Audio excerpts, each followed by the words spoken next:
No operation, no pain killer. చిన్న injection ద్వారా మోకాలు మరియు నడుము నొప్పులకు దీర్ఘకాలిక పరిష్కారం. డాక్టర్ ప్రకాష్ గుడిపూడి. 18 ఏళ్ల అనుభవం, 8,000కు పైగా హ్యాపీ పేషెంట్స్. సంప్రదించండి. Allieds pain and pain management centre, Hyderabad. Nara Lokesh Yuvagalam padayatra ముగింపు సభపై అధికార వైసీపీ విమర్శలు కురిపిస్తోంది. పాదయాత్రలో ప్రజలు కన్నీళ్లు చూశామంటున్న నారా లోకేష్ ఆయన మంత్రిగా ఉన్నప్పుడు ఏం చేశారని ఎద్దేవా చేశారు సజ్జల రామకృష్ణారెడ్డి. యువగళంపై లోకేష్ కి అవగాహన లేదని దుయ్యబట్టారు. మంత్రి కాకాని ఇక చంద్రబాబు, పవన్ కళ్యాణ్, లోకేష్ కలిసి పిల్లి మెడలో గంట కట్టే ప్రయత్నం చేస్తున్నారని మండిపడ్డారు మాజీ మంత్రి కొడాలి నాని.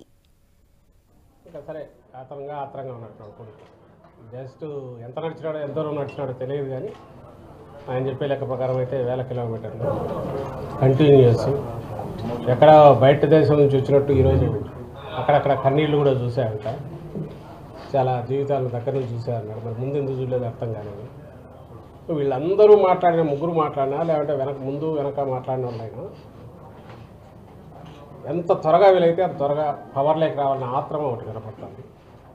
దానికంటే ముఖ్యంగా జనంలో విశ్వాసం కోల్పోయిన, ఎత్తిపోయిన కంపెనీలు ఏదైనా మళ్ళీ విశ్వాసం తెచ్చుకోవడానికి పడే ఆత్రం, తపన, ఆ డెస్పరేషన్ కనపడుతుంది. రెడ్డి గారు ఈరోజు యుద్ధ పేరు మోగించడం కాదు, 2009లోనే మోగించారు.